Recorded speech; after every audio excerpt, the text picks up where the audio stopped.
sesuai dengan jadwal kita kemarin ya Kak, hari ini kita akan melakukan konseling mengenai kesehatan pada remaja. Nah nanti untuk materi yang saya berikan melalui video ya Kak ya. Terus nanti saya menggunakan kurang lebih waktunya 10-15 menit. Bagaimana, apakah Kak Meli bersedia? Iya, bersedia. Baiklah, sebelum kita memulai konseling pada pagi hari ini, untuk memperlancar segalanya kita baca semangat bersama-sama ya Kak ya. Bismillahirrahmanirrahim. Yang pertama akan dijelaskan apa sih remaja itu. Kak Meli udah tahu belum apa yang dimaksud remaja? Belum. Ya, nanti saya jelaskan ya Kak ya. Jadi menurut riset yang udah kita cari nih Kak, menurut WHO atau World Health Organization pada tahun 2014 dikatakan remaja itu yaitu mulai usia dari 10 sampai 19 tahun. Nah dikatakan remaja itu yaitu perubahan dari masa kanak-kanak menuju ke masa dewasa Kak. Terus nanti pada masa remaja ini akan mengalami perubahan fisik pada bagian remaja ya Kak, maupun secara perempuan maupun juga dari laki-laki. Nah untuk perubahan fisik itu ada yang sama, ada yang berbeda Kak. Kayak perempuan tuh akan tumbuh rambut halus pada bagian kena kewanitaan maupun bagian ketiak. Terus juga ada bagian payudara akan membesar, terus pinggangnya juga akan melebar. Terus ditambah lagi perempuan akan mengalami menstruasi, sedangkan pada laki-laki bisa mengalami mimpi basah, terus tumbuh rambut halus seperti di bagian kemaluan, bagian ketiak, bagian kumis maupun di bagian dagunya juga Kak. Nah terus pada laki-laki ini juga biasanya pada bagian dada akan merasa lebih bidang gitu Kak, lebih besar. Untuk remaja putri dan laki-laki ini sendiri juga akan mengalami penerimaan secara negatif Kak. Jadi penerimaan secara negatif itu yang dimaksudnya kayak kita mungkin kurang pede dengan diri kita, atau mungkin dari secara pakaian kita ataupun berat badan kita. Nah maaf nih, apalagi pada perubahan pada psikologi remaja ini, yang pertama tuh kayak kalau orang zaman sekarang nyebutnya mudian gitu Kak ya. Mulai dari emosinya mulai merasa cemas, kadang tiba-tiba bahagia tuh ketawa. Tapi kalau udah punya pacar ya. Kalian sudah udah punya pacar? Belum. Alhamdulillah kalau belum ya. Nah terus nanti mungkin merasa frustasi nih, nangis, apalagi kalau banyak tugas numpuk gitu kan. Kayak, aduh aku nggak bisa. Tapi sebenarnya kalau kita lewatin tuh bisa aja. Apalagi kita merasa mudah agresif kalau sama pacar kayak pasangan. Kamu sama siapa? Jadi kayak lebih ke protektif ya. Jadi kayak nanti mungkin kalaupun nanti ada pasangan ya biasa aja ya Kak ya. Iya. Nah, terus di sini juga menurut riset yang kita lakukan pada dari Setiawan Minarti tahun 2021 untuk gangguan pada ternyata smartphone itu juga bisa ganggu ke bagian kesehatan remaja juga Kak. Mungkin ganggu secara ininya Kak ya, waktunya. Karena kan kita kalau menggunakan gadgetnya kurang lebih berapa lama tuh sehari? Kalau saya sering banget berminat kayak waktu-waktu pasti pegang gadget, main sosial media gitu. Nah, itu kan. Nah, yang kedua juga kita akan melakukan pembentukan diri atau identitas. Apa sih pembentukan diri atau identitas? Jadi berdasarkan penelitian dari Marwan pada tahun 2023, banyak remaja yang masih mencari jati diri mereka dan melakukan interaksi media sosial. Jadi kayak mungkin kalau zaman sekarang tuh bisa menggunakan WA, Instagram, Facebook maupun Twitter. Jadi mereka mencari perkenalan dengan orang-orang itu melalui media sosial. Tapi terkadang media sosial ini juga digunakan salah ya dengan remaja-remaja. Sebenarnya bagus untuk media sosial ini gadget ini ya, karena kan membantu kita mempermudah dalam mencari materi dalam Google ataupun kita interaksi dengan keluarga yang jauh. Tapi nggak kecil pula kemungkinan untuk banyak remaja-remaja yang masalah penggunaan gadget gitu loh Kak. Ya, terus yang ketiga itu ada perkembangan inteligensi Kak. Remaja pada masa ini juga mampu berpikir secara sistematik, terus juga mampu memikirkan semua kemungkinan secara sistematik untuk memecahkan suatu masalah. Banyak kayak gini, dibanding usia waktu kakak zaman SD maupun sekarang yang sudah sekolah di sekolah menengah atas, kakak akan memiliki pemikiran yang berbeda. Ketika ada masalah, zaman SD mungkin kakak akan menangis, tapi kalau zaman sekarang gimana? Bikin status. Terus juga mungkin nanti lama-lama kita pikirkan, terus kita kayak bisa memecahkan masalah kita sendiri. Jadi bisa dikatakan semakin dewasa tuh kita tuh bisa mengerti permasalahannya, terus untuk menangani dari permasalahan tersebut kita juga paham gitu ya Kak ya. Yang mempengaruhi kesehatan reproduksi ada beberapa hal ya Kak ya. Yang pertama ada faktor ekonomi, faktor budaya dan lingkungan, faktor psikologis, dan faktor biologis. Untuk faktor ekonomi ini ya mungkin kita hampir tahu lah ya semuanya. Untuk ekonomi pasti kan kita nggak bisa menyamaratakan antara orang satu dan orang lain. Jadi mungkin ya nanti bisa ini ya gitu, kayak mungkin kita nggak perlu malu atau kayak saya kira itu orang nggak berpunya sesuatu. Kan kalau kita semakin kita berpendidikan kan insya Allah nanti kita mendapatkan pendidikan yang bagus ya Kak ya. Nah untuk faktor budaya dan lingkungan itu biasanya sering banget terjadi di lingkungan gak nih? Apa nih biasanya? Apa ya? Mungkin kayak tetangga ngeliat kita keluar malam jadi omongan gitu ya. Terus juga mungkin kalau faktor budaya bisa dari mitos-mitos kayak anak gadis nggak boleh makan depan pintu. Pasti ada nggak tuh? Padahal nggak ada itu ya. Apa gitu sebenarnya?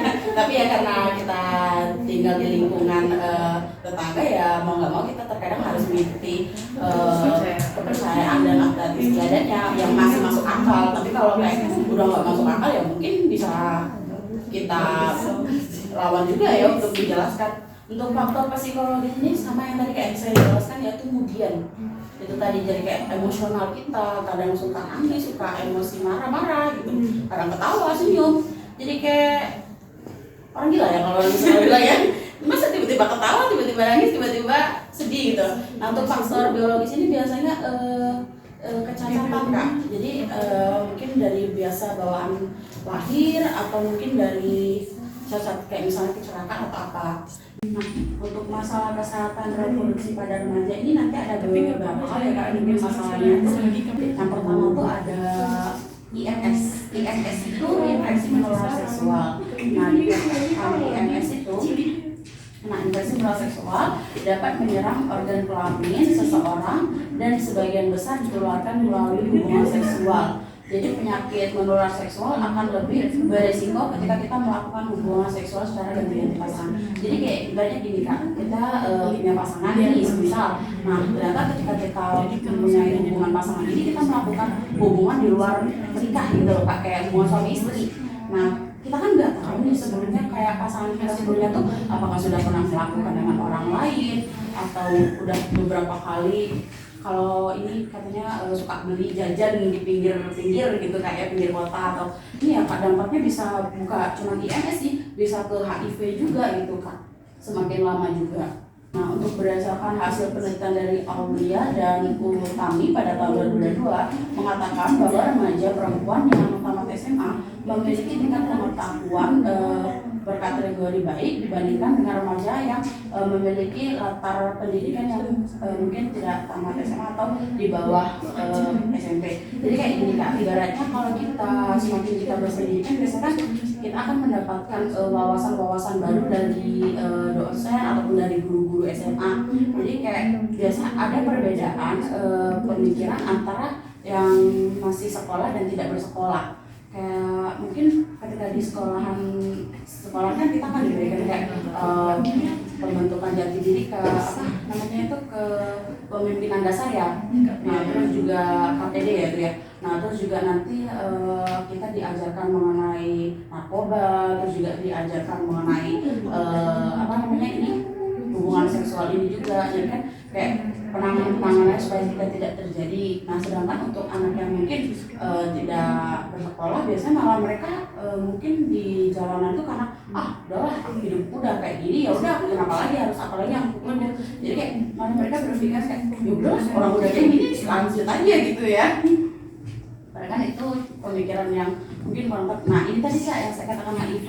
Jadi HIV itu awalnya mulainya dari IMS itu tadi Kak, infeksi menular seksual. Nah apabila tidak tertangani dan sering melakukan hubungan berulang-ulang kali, jadinya akan menuju ke HIV. Jadi HIV itu merupakan infeksi virus yang mengakibatkan terjadi penurunan sistem kekebalan yang terus menurun begitu loh Kak. Jadi setelah kita mau menikah pun kita akan kalau bisa sebelum menikah itu kita pemeriksaan bersama. Jadi antara pasangan dan Kak Meli melakukan pemeriksaan kesehatan di rumah sakit ataupun untuk mengecek apakah pasangan kita atau diri kita terinfeksi dari HIV atau tidak gitu loh Kak. Jadi untuk jaga-jaga lah ya ibaratnya kalau kata sekarang ya. Yang lebih baik mencegah daripada mengobati. Nah, di sini juga dalam dalam penelitian Herlin ya pada tahun 2023 mengatakan bahwa sebagian besar berjenis kelamin laki-laki akan rentan terkena HIV atau AIDS Kak. Jadi daripada perempuan.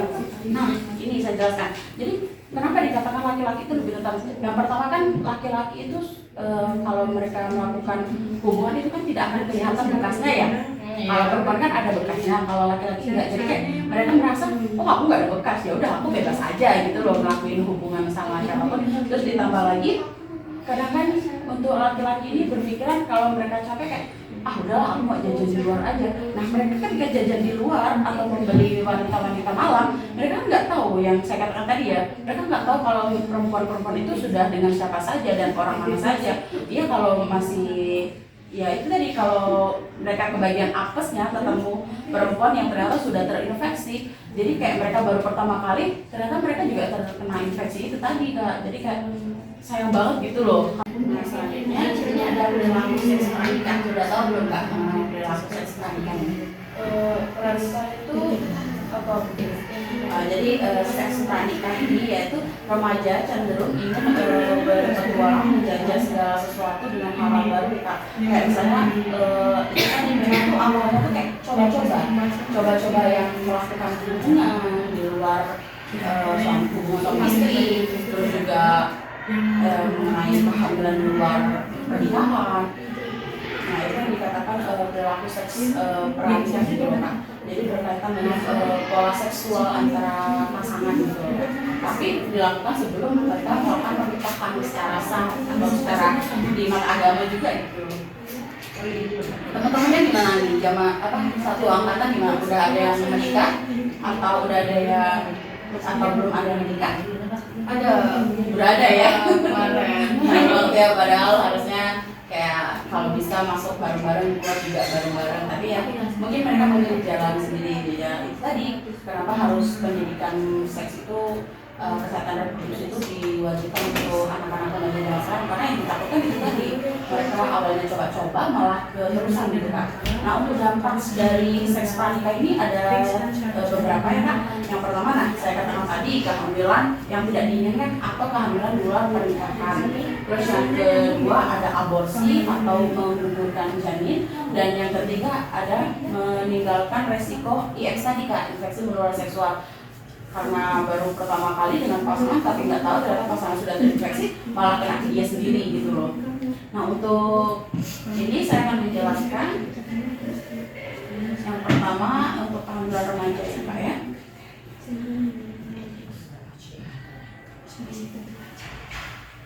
Nah untuk kehamilan pada remaja ini memiliki resiko yaitu emosional ya Pak ya, selama ibu mengandung dan ibu mudah tegang terus sementara, terus juga akan kayak gini kan, terutama ketika kita hamil di luar nikah gitu. Ketika kita hamil di luar nikah, ya kalau yang si pasangan laki-laki mau tanggung jawab, kalau nggak tanggung jawab pasti kan kita akan bentrok sama diri kita sendiri, mulai dari stres tadi, terus juga ya kalau kita stres itu dalam kata ada yang mendukung gitu loh Kak. Kalau nggak ada yang mendukung kayak apa kita jauh, kita sekolah di luar kota antara orang tua gitu, apalagi itu kayak kita tuh nambah banyak beban gitu, kayak berpikir aku mengecewakan orang tua, keluarga, terus juga merusak diri sendiri. Jadi tuh ada emosional tersendiri antara ibu dan janin. Nah kalau sampai ibu itu terganggu emosional kan bisa ganggu ke janin ya Kak, bisa ke cacatan janin, mungkin karena suplai antara oksigen untuk bayi dan ibu itu enggak sama gitu loh Kak. Jadi kayak mungkin kalau ibu stres tuh bisa sampai mukul diri sendiri, terus mungkin dia membenturkan kepala ke tembok-tembok. Jadi kayak ya itu tadi karena belum kesiapan mentalnya gitu ya Kak ya. Tapi ya semoga mungkin yang diharapkan kalaupun sudah terjadi harus ada bimbingan dari orang tua, karena namanya anak-anak belum mengerti seluruhnya untuk cara menangani ketika kita hamil atau segala macam itu Kak. Nah untuk yang kedua ini ada aborsi. Mungkin udah pernah dengar Kak apa kata aborsi? Kayak menggugurkan ya, betul banget. Jadi berdasarkan hasil penelitian dari Putri pada tahun 2022, penyebab dari perilaku aborsi menggugurkan kehamilan adalah hamil di luar nikah tadi. Terus mana hal ini merupakan salah satu dampak dari kenakalan remaja ini kayak gini Kak. Kita ketika kita hamil terus pasangan nggak mau tanggung jawab, pastinya kita kayak ada pikiran yang tadi stres, yang kedua juga mungkin kita ada pikiran mungkin dari teman-teman menceritakan kok udah aborsi aja, padahal kan kalau sampai kita melakukan aborsi, apalagi ke kayak ke matang reproduksi kita tuh belum matang gitu kan, bagian organ reproduksi, malah terjadinya kan bisa mengakibatkan kematian, pendarahan hebat gitu, jadi malah membahayakan si perempuannya ini tadi. Makanya kenapa terkadang kayak kita tuh untuk hal-hal seperti itu harus kita dampingi dengan orang yang tepat gitu loh, apalagi sampai nanti kalau nggak tertolong malah apalagi jauh dari orang tua tadi kan ngekos berbeda kota, masa pulang-pulang bawa nama aja nggak bawa ibu lagi gitu loh, yang kita tahu sih tadi kan. Nah terus untuk selanjutnya yang ada pernikahan ini Kak, jadi pernikahan ini adalah kedua calon pengantin ternyata usianya ini belum mencukupi umur Kak. Jadi kayak mungkin di bawah 17 tahun. Jadi mereka menikah ya sama kayak teman kakak, mungkin menikah di usia di bawah 17 tahun. Jadi untuk persiapan pola pikir, emosional, terus juga ekonomi mereka tuh belum memiliki kesiapan. Jadi kayak masih bergantung pada orang tua. Nah, dampak dari pernikahan ini nanti mungkin mereka bisa bertengkar, terus sampai kekerasan dalam rumah tangga, terus nanti akhirnya terjadi perpisahan, terus yang dapat yang kasihan lagi pada anaknya kan yang nggak tahu apa-apa. Dan yang pertama segi mental ya Pak, harus dari segi kita sendiri, mental kita tuh harus kesiapannya dulu, terus secara ekonomi kita harus memiliki pekerjaan yang tetap untuk nanti mau kasih makan apa ke istri anak gitu loh. Jadi ya nanti kalau mencari pasangan tuh kalau bisa yang benar-benar pasangannya udah siap dan mapan dalam pekerjaan, terus juga dalam pemikiran yang dewasa, terus juga dekat sama yang maha kuasa kayak ibadahnya gitu loh Kak, walaupun nggak ustadz, yang penting kayak setidaknya untuk ibadahnya mereka menjalankan dari 5 waktu itu gitu loh Kak ya. Jadi solusi untuk mengatasi masalah pada reproduksi yang pertama itu dapat membedakan mana pergaulan yang baik dan buruk. Jadi apa sih yang dimaksud pergaulan baik dan buruk kayak gini Kak? Terkadang tuh emang benar apa kata orang-orang kayak kita tuh dalam pemilihan teman harus memilih dan memilah. Kenapa dikatakan memilih dan memilah? Jadi kalau kayak mungkin kita ketika jadi kan pergaulan persahabatan tuh salah satu faktor ya kayak sumpah kita memilih teman-teman yang mungkin memiliki agama yang cukup kuat dalam agamanya, juga pendidikannya dia tidak pernah kayak ini kayak nggak pernah bolos. Jadi kan kita kalau dengan orang kayak gitu kita malah ikut. Jadi yang tadi mungkin kita suka bolos, malah kita jadi ikut nggak bolos. Terus juga agamanya baik, jadi kayak kita tuh kayak selalu dibilangin kayak ayo sholat atau diajak ibadah yang mereka lain. Jadi kayak malah kita tuh lebih ada menjaga dari teman-temannya gitu Kak. Karena kan kalau masalah pergaulan ternyata kalau kita ada dengan orang-orang yang mungkin dulu tidak sekolah atau anak jalan kayak kalau teman kita tuh kita pergaulan dengan anak yang tidak sekolah atau anak-anak yang suka keluar malam. Jadi kan lama-lama malah kita terikut yang tadi kita juga cuma teman-teman biasa, awalnya malah lama-lama kita ngikut ke dunianya mereka gitu, kita tertarik gitu loh Kak. Tapi kalau teman-teman kita pilih kayak yang agamanya kuat, terus juga untuk pendidikannya dia oke, jadi itu tuh malah ditarik juga kayak ayo kita belajar sama-sama. Biasanya kayak gitu kan ya kalau ada orang tuh kayak ayo kita ngumpul di sini, kita ngerjain tugas bareng-bareng. Jadi kenapa dikatakan tuh pergaulan itu yang baik dan buruk itu sangat diperlukan untuk upaya pencegahannya itu tadi Kak. Nah yang kedua itu juga ada melakukan hal-hal positif. Melakukan hal-hal positif ini ada beberapa ya Kak, berdiskusi, kegiatan sosial orang kayak daripada kita keluyuran malam atau kita suka nongkrong-nongkrong gak jelas sama temen, lebih baik kita kayak berdiskusi mengenai tugas-tugas sekolah, terus juga kita ikut kegiatan sekolah kayak mungkin OSIS atau IPM gitu ya Kak. Jadi malah kita tuh enggak yang kalau pulang sekolah bukan malah main keluyuran, malah kita ada kegiatan di sekolah gitu loh kayak.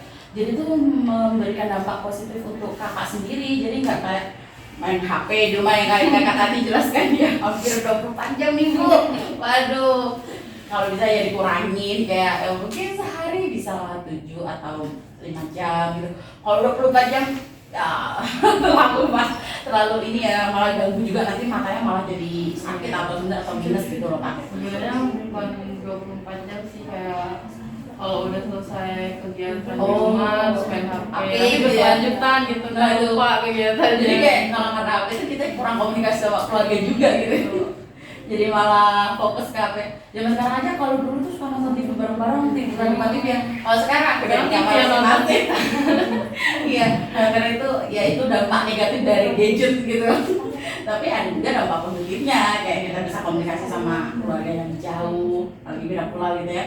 Nah yang ketiga itu mempererat hubungan dengan orang tua. Apa sih Bu yang dimaksud mempererat hubungan dengan orang tua? Jadi kayak gini, kadang kan kita tuh remaja kalau mau cerita-cerita ke orang tua tuh agak sungkan ya, apalagi ke ayah ya. Kadang aja ke ibu kita masih ada yang ditutup-tutupi gitu.